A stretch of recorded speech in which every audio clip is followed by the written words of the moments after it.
Welcome, listeners, to another episode of the Champions of Homecare Podcast here in Accra.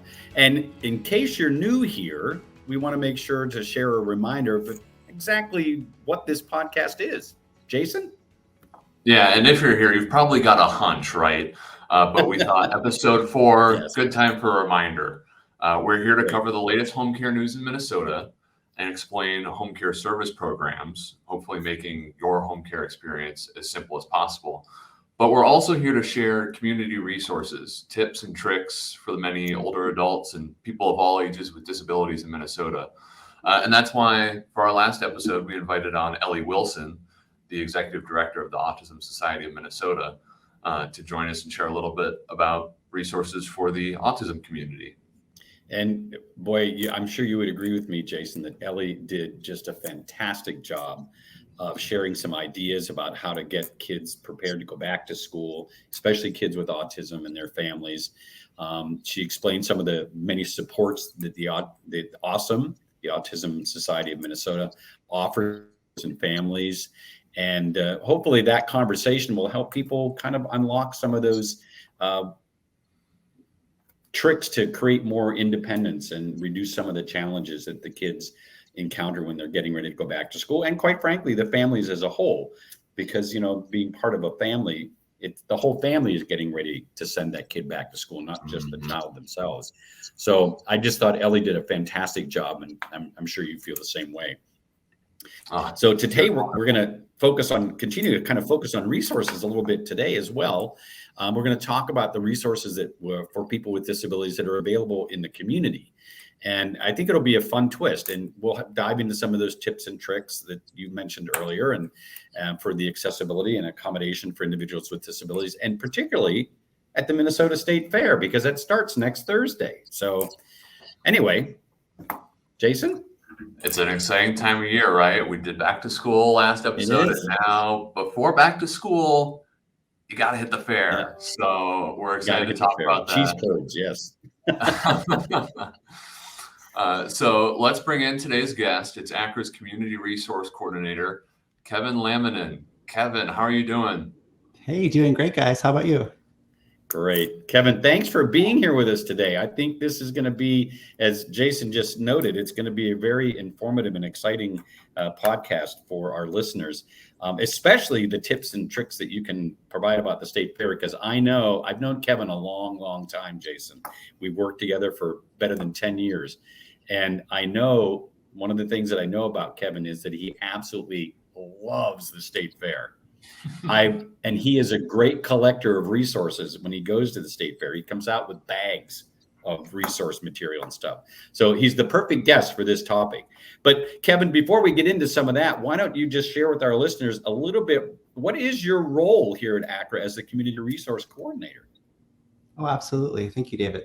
So my job really revolves around those that need particular services to access resources in the community. So it could be really a broad number of things, from birth to senior adult. So imagine going into a library for the very first time, and you just don't know what to expect. And you see all these huge stacks of books and periodicals and things to use and things to do, and you're just not sure where to access or what kind of questions do you even ask in the first place to find those resources. So my role is to find particular resources that help with needs, folks around childcare, food, utility assistance, housing, disability access, advocacy, social security. Really, there is no wrong question to ask me. And so for the individual that comes to us here at Accra, it might be a little bit overwhelming to know, first off, what is the first question you need to ask? Like, what's available? So first, we kind of navigate what's available in the community, and doing that one-on-one approach with individuals to say, what are your needs? Because everybody's needs are going to be so different. And so going back to that idea of going into the library for their first time and that daunting experience, what do all libraries have? A resource person, a librarian. So I'm like that librarian to help you find the right tools, getting you to the right place. So finally, librarians have a really good kind of intuition on things. So they know where that book is. It might be hidden within all the stacks. but I might be able to take you directly to that right resource and then find some related resources that meet your needs. So we're kind of creating a community of connections here, and we're networking together. So I might ask in that resource discovery about, well, what kind of resources have you used already? And I myself might also be kind of finding out and identifying new resources as well to share with others. So it's kind of we're working with one another to find those solutions. Well, Kevin, you mentioned in your explanation there, you mentioned a variety of different topics that you do get questions on, like housing and home modifications and other types of supports and things like that. Is there a question or an inquiry that is more common than others? I mean, what's the one that you get asked about the most? Well, there's a lot of needs. And so each community we serve, so we serve all 87 counties here in Minnesota. So it really depends upon the region. So recently, I provided a survey to our qualified professionals, nurses, and other teams, just to see what type of needs were highlighted or identified for that community.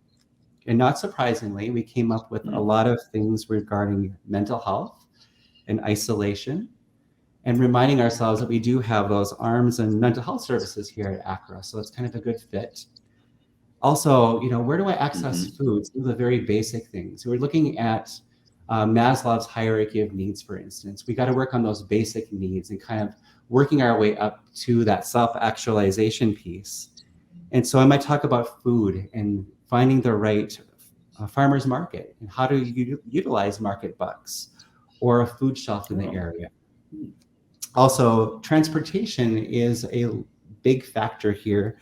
How do you actually get to and from the doctor's office, especially if you live within rural Minnesota, where there's kind of far and few between sometimes to access those services?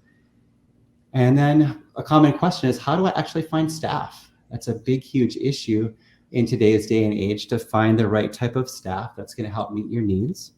And what are those potential strategies to kind of tie into that? Like, how do I find somebody? How do I publish an ad? Or how do I talk about my need in a way that I can actually find the staff that I need?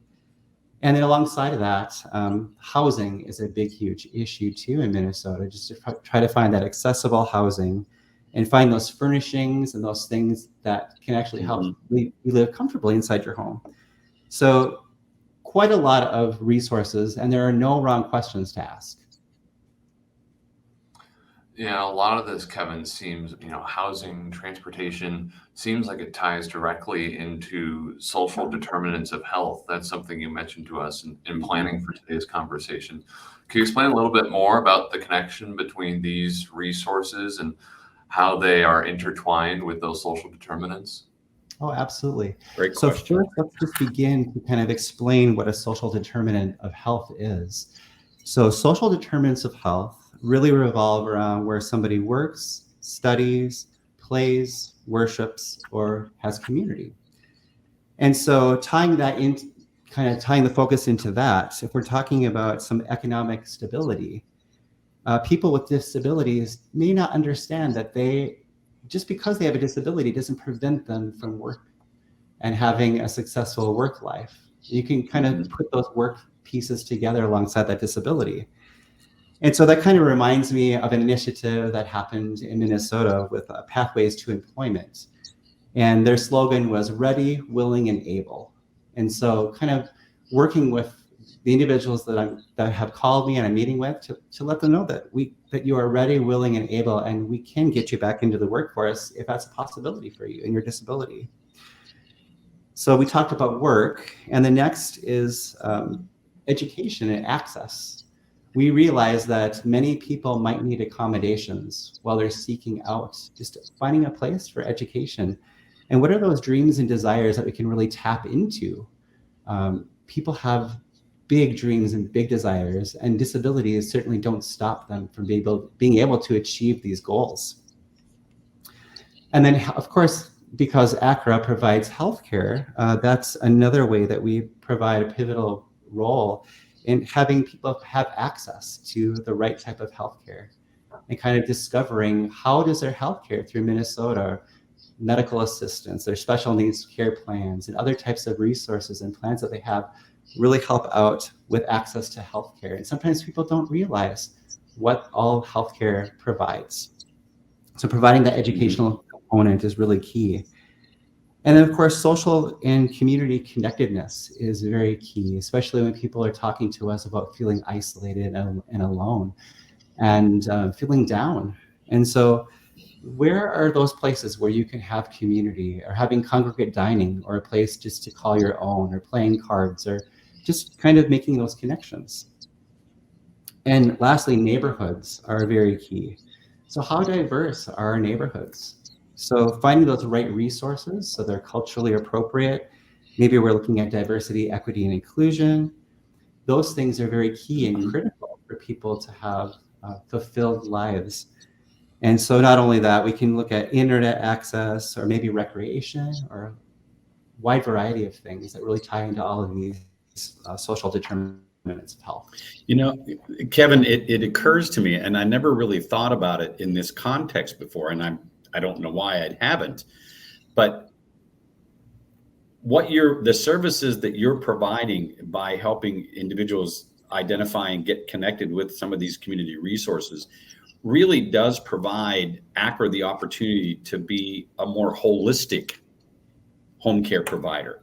So we're not just providing those elements of home care like PCA services, respite, family supports, et cetera, but with the addition of all the community resources and your ability to create the connection between individuals and those community resources. It's like that old biblical saying of either giving a man a fish or teaching a man to fish, you know? And I think that your approach to this and the competency and the skill that you bring to this particular service element really does allow Accra to become a more holistic home care provider. And I think that's really kind of important. And I never really thought of it in that context before, but I think that's really fantastic. And you mentioned, you know, connecting people with different kinds of resources. Are there different organizations in the community that Accra tends to collaborate with on a more regular basis? I know you mentioned about assisting people to find household goods or home modifications and resources like that. Are there common organizations that you work with on a fairly regular basis that we've established a strong relationship with for this purpose? We actually have. For instance, our National Alliance on Mental Illness, NAMI, has great education and resources for those that are just kind of exploring for the first time their mental health or a need, or they're caring for a family member or loved one. The Autism Society of Minnesota, of course, we've talked about that on a similar podcast. And Bridging, which provides those household goods for people in need. And we have a direct way to connect people to Bridging, as well as our community action partnerships. They provide those hands-on supports for people in their communities with like food support and different kinds of housing or different programs. And then Connectability, which is a great community partner, which is a disability service organization that provides donated equipment to individuals, so that durable medical equipment that people might need in their homes, transportation, and home-based services. And we do also partner with several nonprofit organizations that serve our BIPOC communities and celebrate our diversity, equity, and inclusion. Kevin, if I'm not mistaken, I'm sorry, Jason. No, you go ahead. Connectability, do they not also provide home modification resources? Yes, they do. And they also will help you if you have a waivered program through the county, kind of connect to that resource and be able to use those funds in a great way. So then your needs are being met. Fantastic. Jason, I didn't mean to walk on top of you there. What? No, you're good. I was thinking back to the start of our conversation, and Kevin, I know you said you often have people coming to you who have no clue where to go or who to ask. How do Accra clients and others find you? Like, how do people wind up connecting with you in order to access these resources and connect with community partners? Yes, absolutely. So Accra has provided a way for us to connect. You can call me directly if you'd like. My number is 952-356-1303.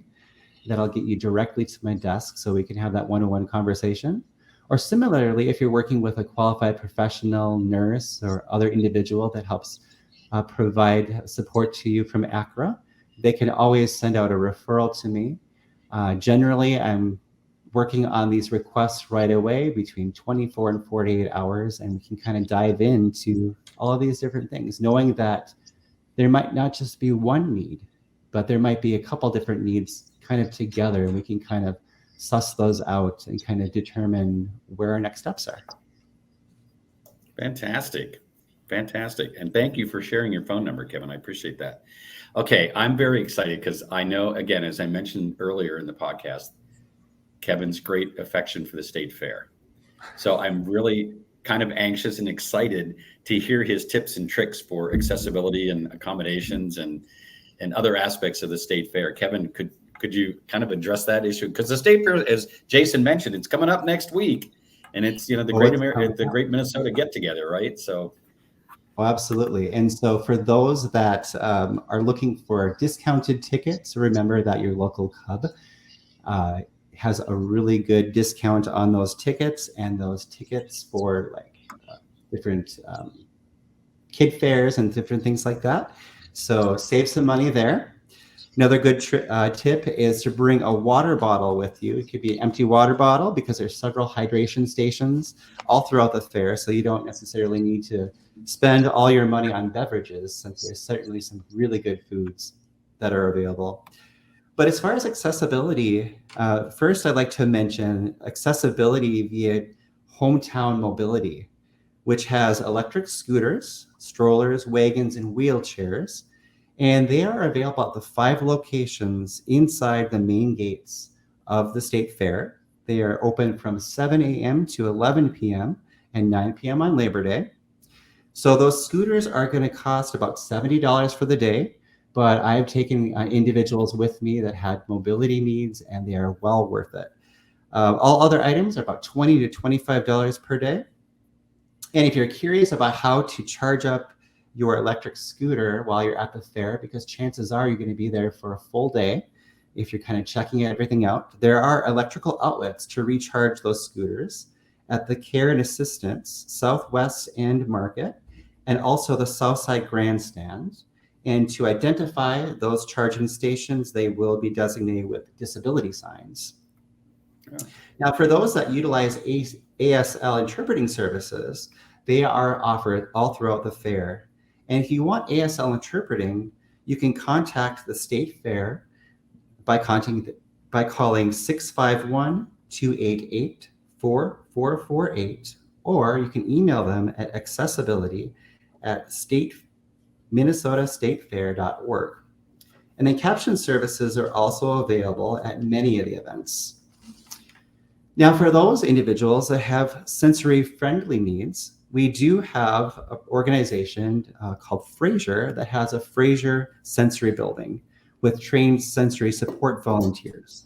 That is open 9 to 9 on the west side of Cosgrove, just south of the Home Improvement Building. Now, for those with sensory needs, some suggestions are to come early to the fair. So between 7 and 8 a.m., that's going to give you the best chance to take a look at some of the animals, the pet pavilions, and the Kemp's Little Hand exhibit, and won't be as noisy for you, as well as Monday through Wednesday, the attendance is a lot lower than on the weekend. Now, for those that are providing a service dog or bringing a service dog with you, those are permitted throughout the fairgrounds. However, no emotional support animals are able to be at the fair because they do not qualify underneath the Americans with Disabilities Act.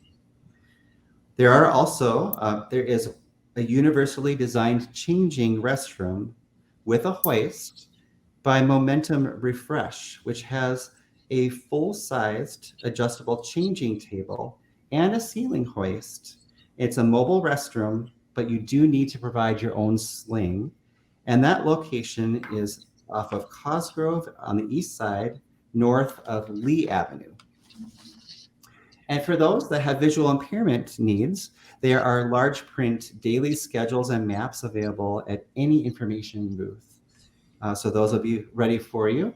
And then as well as those that need an accommodation for bariatric seating and chairs, they do have larger seats available 24 hours in advance by calling 651-288-4448 or emailing accessibility@mnstatefair.org.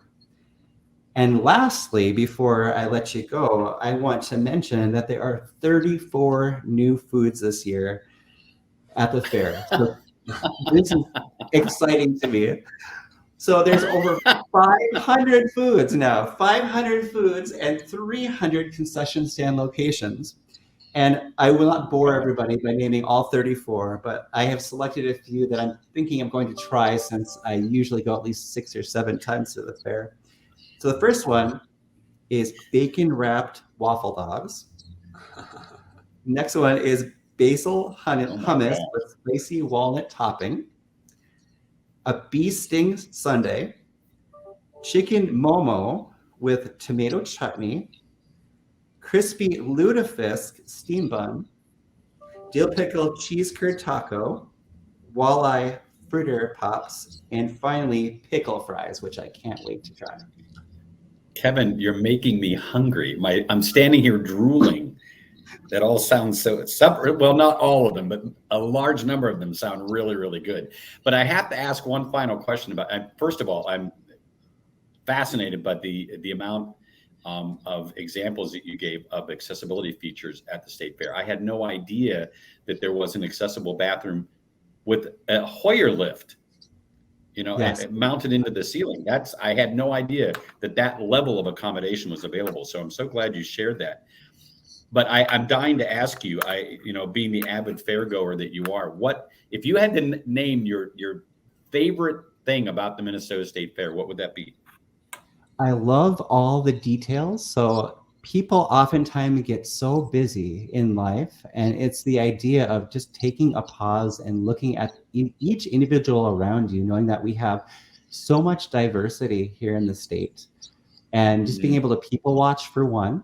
And then also just the tiny little details that they have on the buildings or different things that you can take pictures of. And then a lot of the free events that are just all scattered out throughout the fair and the live music. So there's plenty of things to do once you get in. But I love people most. That's I know you're a great people watcher. I know you enjoy that. Yeah. Mm-hmm. And it's fantastic that the fair is doing so many different things to make it so it truly can be the great Minnesota get together where people of all different backgrounds and disabilities can come together and enjoy it. Absolutely. Yeah, I mean, I always knew that we put a lot of time and attention into the accessibility of the fair, but I had no idea it was as deep as Kevin has explained and shared with us this morning. So I appreciate you sharing that too, Kevin. Jason, you were going to say? Well, I was going to say, Kevin, we've posed a fair number of questions at you, but I'm curious if there's anything, you've done a lot of research. Is there anything we haven't given you the opportunity to share that you really want to put out there on the Champions of Homecare podcast? Yeah, I just wanted to say, just know that Accra wants you to know that you're seen and heard. So every time you use our services, we are definitely here for you. We're just a phone call away. We love to provide this type of education and support and resources, but know that you are the reason why we're here. We love every one of you. Thank you, Kevin. What a fantastic sentiment to end with. Thank you so very, very much. And I know it comes from your heart. I know it does. I know Kevin, as I mentioned earlier, we've known each other a long time, and Kevin is one of the most authentic people I've ever met. So thank you, Kevin. That was a wonderful sentiment to share. Thank you for being here with us today. My gosh, you've provided so much really interesting and valuable information. I'm sure the listeners will be calling you. They'll be using your phone number, so it's going to be ringing off the hook. That's all right. It'll be fascinating for people to realize the holistic approach that we do take here at Accra to providing, services and opportunities to people with disabilities and older adults and their families. So, Kevin, thank you again. Thank you so very, very much for being here with us today. Thank you both. Thanks, Kevin. Mm-hmm. So, Jason, I know in wrapping up here, we have some news and views to share. one of the things we wanted to talk about a little bit was the recent introduction of the ABLE Act on the federal level. Senator Klobuchar recently introduced legislation that would further enhance the ABLE Act that was originally passed back in 2014 by Senator Bob Casey, who was from Pennsylvania. And I believe, if I'm not mistaken, Senator Casey's father was actually governor of the state of Pennsylvania at one time. I should know that because I'm a Pennsylvanian. I should know that. But in any event, back in 2014, Senator Casey authored and passed a bill called the ABLE Act that really assisted people with disabilities to create a larger asset, personal asset than the $2,000 limit. So it created a dollar for dollar match, if you will, for people under a certain income limit, so that they could actually increase their asset limit beyond the $2,000 level, so that they could, better prepare for not only their aging process and retirement potentially, but also to cover the costs of just their living expenses. Not being able to amass more than $2,000 of assets that's pretty limiting. I mean, so the current ABLE Match Act that has been reintroduced by Senator Klobuchar will actually increase that dollar for dollar match up to a level of $28,000 annually or less. So it tapers off after the $28,000 level is matched, but people can certainly visit their Senate website or Senator Klobuchar's website to learn more about the Match Act. I don't know that we have a bill number on that. I don't see one in our notes here, but it is called the ABLE Match, M-A-T-C-H, Match Act. And people can Google that and look up and find some additional information about it. The reason that this is important for people with disabilities and their families is that, individuals with disabilities and their families facing the challenges that we do in trying to prepare for a more fulfilling life, especially if they're already living in a lower income household, this Match Act will allow them to increase their asset level to a degree that, for some people, it may actually help to reduce or maybe even eliminate some of those dependencies that they have on public supports and services. It creates a greater sense and degree of independence, and not just a sense of, but a reality of greater independence for people. So I would really encourage people to look into that, to educate themselves about the Match Act, communicate with their state or their member of Congress, whether it's their House of Representatives member or whether it's one of the two state senators, Senator Smith or Senator Abler or Senator Klobuchar, and ask them to please support this bill. So, and I think, Jason, you wanted to share a little bit about the rebate checks that are coming out from the state of Minnesota.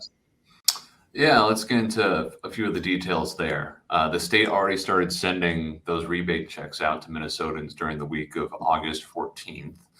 And so recipients who have up-to-date banking information with the state should just receive their rebate automatically in their bank account. It might already be there if you haven't looked. If the state doesn't have your banking information, officials will send a paper check to the address listed on your 2021 tax return. Now, not everyone qualifies for these rebate checks. It's individuals with a gross adjusted income of up to $75,000 in 2021. They're eligible for a payment of $260, while married filers with an income of up to $150,000 could get double that amount, $520. So Minnesotans are disqualified if they made any amount over those thresholds. But families can get an additional rebate check for up to 3 dependents for a maximum of $1,300. So you might be hearing that number tossed around in the news, or if you're hearing statements from the governor, that could be the total amount when you account for rebates for those dependents as well. But keep an eye out, watch your direct deposit if you have that banking information set up. Otherwise, watch for a check. About 900,000 payments were sent out by Wednesday, August 16th. So more than 2 million total payments will be sent out through September. There's more to come with all those paper checks. A lot of progress has been made already, though.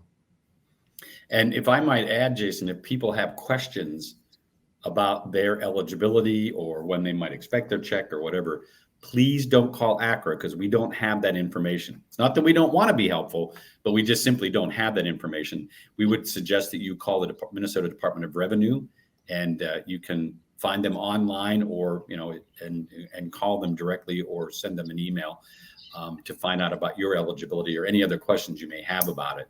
We just want to make people aware of it, but we have no authority or responsibility for that. So we just want to make sure that people don't start calling Accra because we don't have information about that particular issue. So, but we good information to share, Jason. Yeah, we know those checks, just like some of the things that can come from the Able Match Act. Those checks can make a difference in your quality of living and getting, assistive technology, home modifications, different things that improve your quality of life living at home in your community. So that's why we're sharing this heads up. Well, and the timing of these rebate checks, I would have to say also, our last podcast when we talked about kids getting ready to go back to school, I would imagine these rebate checks could come in very, very handy as families are preparing to send kids back to school, because it's not cheap. School clothes and backpacks and school supplies and everything else. It adds up. It adds up really fast. So sure does. All right. I think that brings us to the end of this podcast. Jason, what a pleasure it is to do these podcasts with you. And I think we have another successful one to put in the can here. And I hope you have a great weekend. It's going to be a hot one this weekend in Minnesota, in Minneapolis. But thanks again. Yeah, listeners, we hope you enjoyed this podcast. Yeah, we hope you did. Hopefully it cools off in time for the fair. If you go, you'll probably just run into Kevin somewhere, since it sounds like he goes 7 different times. And then after the fair wraps up, we'll have another episode of the podcast for you. Hey, there you go. Always look forward to another one. Thanks, Jason. Thanks, David.